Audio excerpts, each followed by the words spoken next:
A dashboard that shows a problem but does not help you solve it is just one more alarm. In many IT environments, teams already have many tools: charts, alerts, dashboards, metrics, logs. But when something goes wrong, the question remains the same. What should we do now?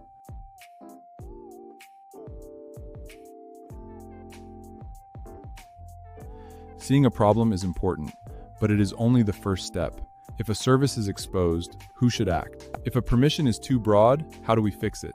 If a server needs to be patched, which action should be launched? If a session looks suspicious, how do we intervene? ManageLM starts from a simple idea. Visibility should lead to action. Not only displaying the state of the infrastructure, but helping the administrator understand, decide, and act with control. A good tool should not only say, there is a problem. It should help answer the next question. What is the next safe action? Because in the end, server administration is not about watching dashboards. It is about staying in control. Do your dashboards help you take action, or do they just create more alerts? Share your experience in the comments.